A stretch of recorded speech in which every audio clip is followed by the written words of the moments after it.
আচ্ছা, আমাদের লাইফে আমরা কোনো কাজ করতে গেলে অসফল কেন হই?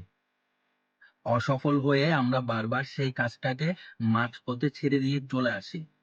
এর কি কারণ? একবারও কি আমরা চিন্তা করে দেখেছি? আসলে আমরা বারবার অসফলতা কেন হচ্ছি? এই কাজটা কেন বারবার আমরা বাধাগ্রস্ত হচ্ছি? এই কাজে কেন বারবার আমাদের বাধা আসছে? তাহলে চলো আজকে আমরা সেটাই জেনে নেব। আমরা সফলের রাস্তায় তো নেমেছি, কিন্তু সফলের রাস্তায় হাঁটতে গিয়ে আমরা কেন বারবার অসফল হচ্ছি।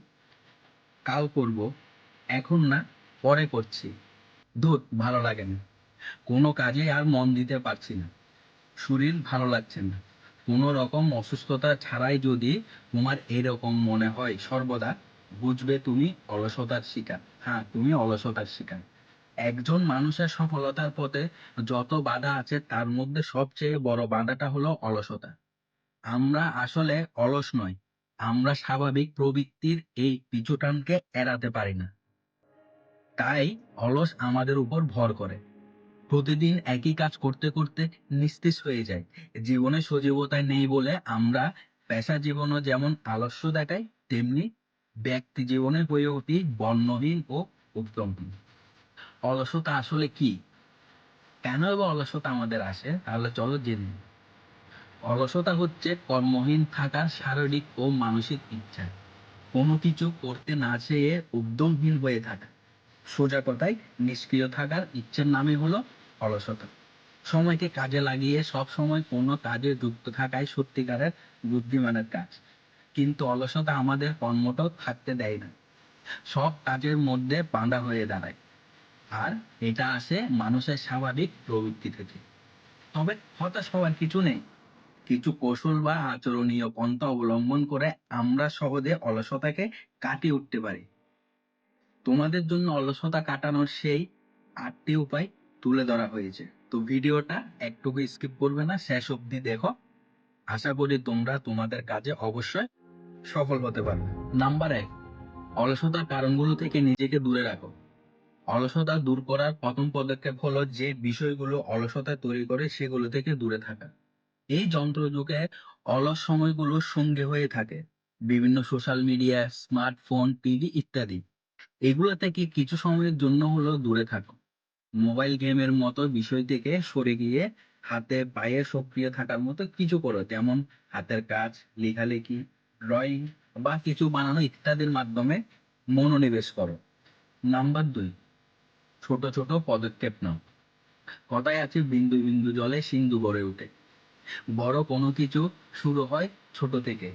তার ধারাবাহিকভাবে ছোট ছোট কাজের মাধ্যমে অলসতাকে হার মানাতে পারো। একটি কাজকে ছোট ছোট অনেকগুলো অংশে ভাগ করে নিন।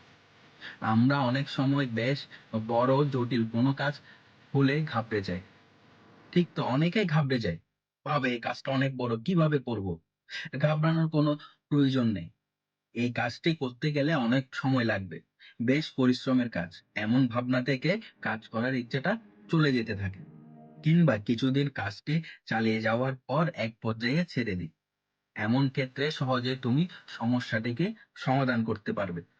সামনে একটি খাতা নাও আর কাজের স্টেপগুলো লিখো। প্রথম কাজটিতে হাত দাও। নিজের অজান্তে দেখবে কাজটি শেষে তুমি পৌঁছে গেছে। নাম্বার ৩, জীবনে নতুন অভ্যাস গড়ে তোলো।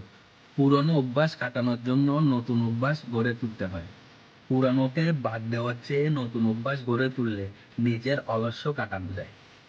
ছোট ছোট অভ্যাসে নিজের অলসতা কাটানো শুরু করো। আজই লিফটে না চড়ে সিঁড়ি দিয়ে ওঠো, কিংবা পুরো পত্রিকা মনোযোগ দিয়ে পড়ো।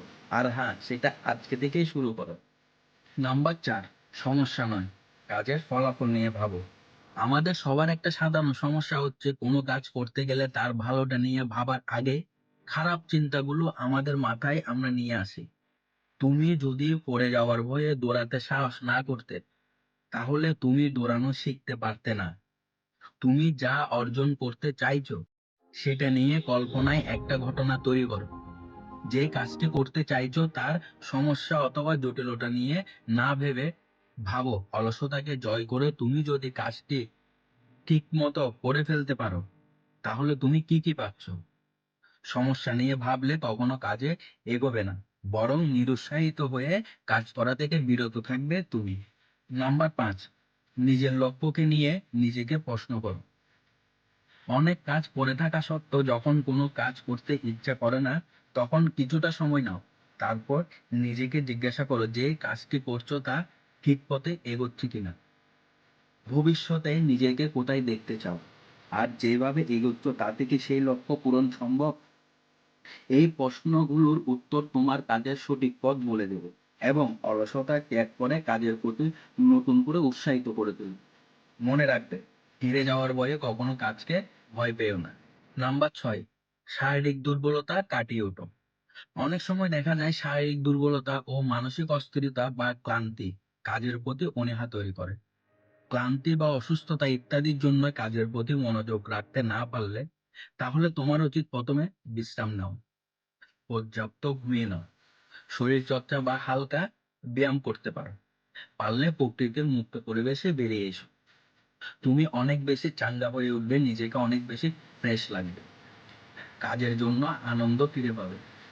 সময় থাকতে অলসতা দূর করার চেষ্টা করো, কাজে নেমে যাও, ঝাঁপিয়ে পড়ো। মনে রেখো, দীর্ঘ সুস্থতার অপর নাম অলসতা। অলসতা শুধু কাজের বাধা দেয় না, এর থেকে জন্ম নেয় বিষণ্ণতা ও নানা ধরনের মানসিক অস্থিরতা। পরিশ্রমী ও কর্মোদ্যমী হয়ে কাজে লেগে যাও, সফলতা আসবে অলসতাকে জয় করার মধ্যে দিয়ে। নাম্বার 7, ডায়েরিতে যে কোনো কিছু লেখা। হ্যাঁ, অলসতা দূর করার একটা উপায় হলো লেখার অভ্যাস করা। আসলে লেখার মাধ্যমে হাতের পেশি সঞ্চালনের ফলে শরীরের অলসতার ভাব কেটে গিয়ে একটা ফ্রেশ চনমনে ভাব আসে। তাই অবসর পেলে লিখতে শুরু করো। নাম্বার 8, খাদ্যাভ্যাস। মানুষের খাদ্যাভ্যাসের উপর শারীরিক অবস্থা নির্ভর করে।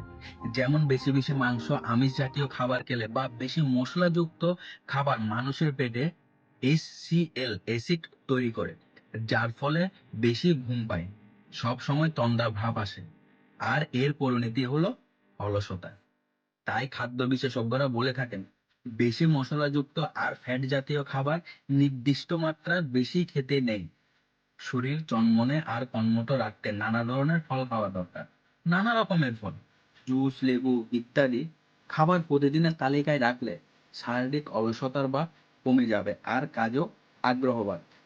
তো বন্ধুরা, চলো আজকে থেকে আর কোনো কাজ ফেলে রাখা নেই, নতুন ভাবে নতুন উদ্যমে কাজে লেগে যায়। আর এই ভিডিওটা কেমন লাগলো অবশ্যই কমেন্ট করে জানাও। তোমাদের বন্ধুদের সঙ্গে এই ভিডিওটি শেয়ার করতে ভুলো না কিন্তু। খুব ভালো থেকো, আর কোন কোন বিষয়ে জানতে চাও সেই সব কমেন্ট বক্সে লিখে দাও। তাহলে দেখা হচ্ছে পরের ভিডিওতে, সেই পর্যন্ত সবাই ভালো থাকবে, সুস্থ থাকবে, আর যদি সম্ভব হয় উপরের নিয়মগুলো পালন করার চেষ্টা করবে। তো দেখা হচ্ছে পরের ভিডিওতে।